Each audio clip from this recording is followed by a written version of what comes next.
Hello guys, 2025,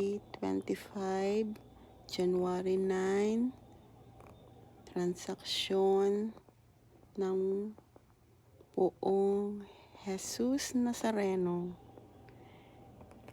Binidyo ko lang po to dito sa aking iPad. Dito po ako nanonood dahil sa hindi ako nakauwi sa Pilipinas.